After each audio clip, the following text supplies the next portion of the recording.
Hello, fidèles auditeurs et bon retour à cette série de lecture du livre de Stormy O'Martin dénommé La prière d'une épouse efficace.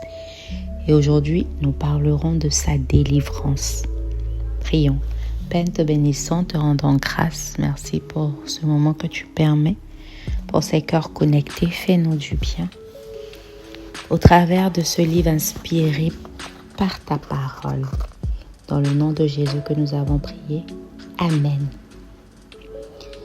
Mélissa était préoccupée par l'intérêt de son mari pour l'alcool.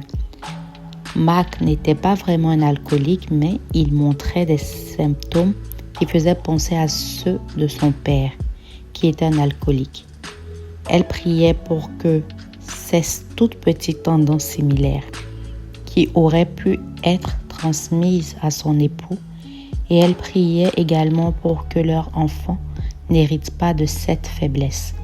Elle demandait à Dieu qu'il les garde même contre les symptômes de l'alcoolisme. Jusqu'à ce jour, son mari n'est pas devenu alcoolique et ses adolescents n'en montrent aucun signe. Elle sent que la puissance de Dieu en réponse à ses prières a joué un rôle majeur en les gardant d'hériter de cette condition. Stéphanie était mariée à Jean depuis peu de temps avant qu'elle ne réalise qu'il luttait contre un esprit de convoitise. Le problème n'était pas qu'il ne l'aimait pas, il luttait contre les péchés de son passé, un style de vie confus, duquel il ne s'était jamais totalement éloigné ou auquel il n'avait jamais tout à fait renoncé. Dès qu'elle se rendit compte qu'il en était captif, elle se mit à prier pour sa délivrance, parce que c'était son désir à lui aussi. Il n'a pas fallu longtemps avant qu'il en soit délivré. Tout le monde a besoin de délivrance à un moment ou un autre, car toutes sortes de liens essaient de nous asservir. Dieu le sait. Pourquoi Jésus serait-il venu comme libérateur si nous n'avions pas besoin de délivrance? Pourquoi nous aurait-il enseigné à prier « Délivre-nous du mal » Matthieu 6, verset 13. Si c'était inutile, pourquoi promettrait-il de nous délivrer de la tentation 2 Pierre 2, verset 9, de l'emprise des violents Psaume 140, verset 1, des tendances qui nous détruisent Proverbe 24, verset 11, de toutes nos détresses Psaume 34, verset 18 et de la mort 2 Corinthiens 1, verset 10. S'il n'avait pas l'intention de le faire, il est prêt et disposé à le faire.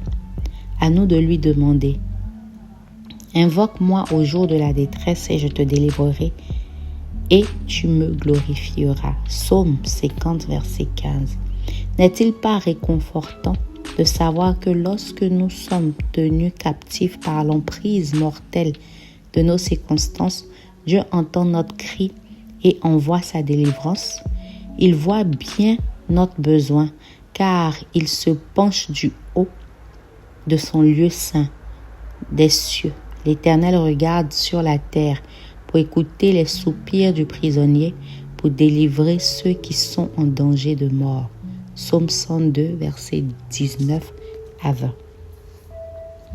Comme il est glorieux d'être rempli de la certitude que, lorsqu'il semble n'avoir aucune issue, Dieu peut nous arracher miraculeusement de notre condition et nous éloigner de tout ce qui cherche à nous dévorer.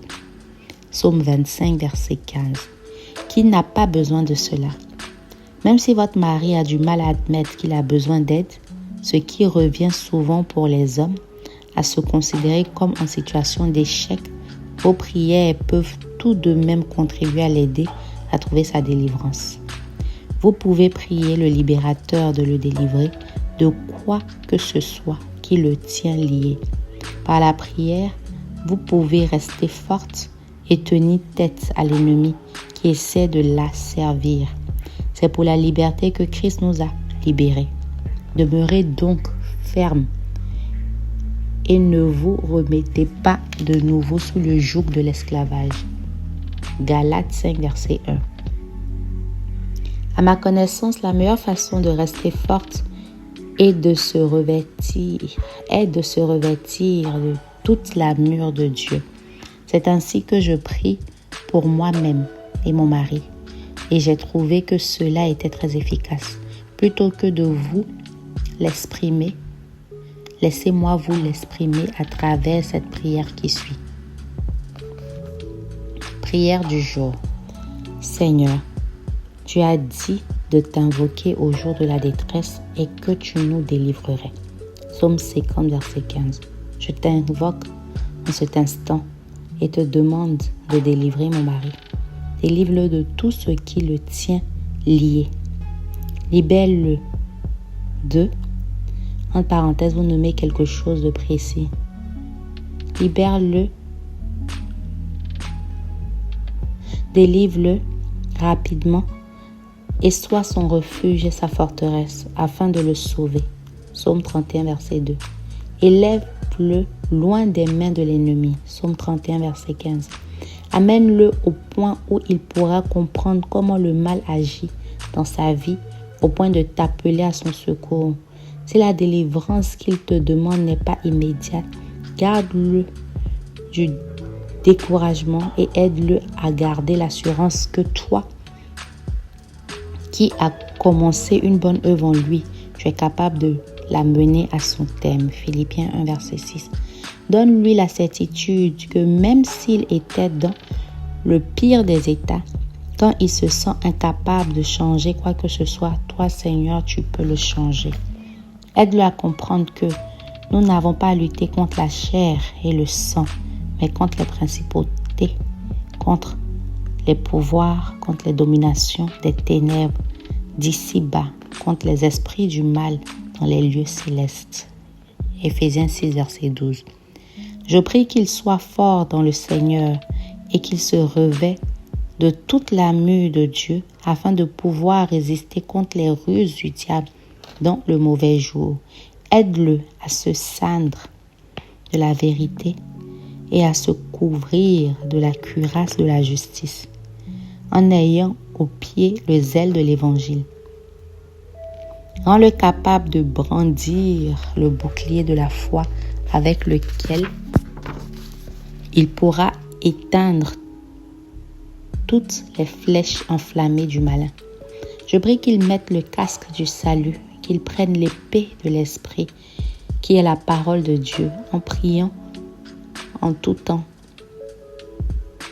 pour toutes sortes de prières et de supplications par l'esprit, veillant et tenant ferme jusqu'à la fin. Éphésiens 6, verset 13 à 18. Quelques précieuses ressources.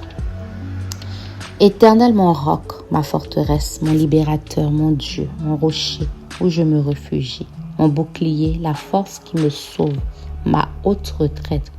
Je m'écrie, loué soit l'Éternel, et je suis sauvé de mes ennemis. Psaume 18, 2 à 3. Puisqu'il s'attache à moi, je le ferai échapper, je le protégerai, puisqu'il connaît mon nom. Psaume 91, verset 14.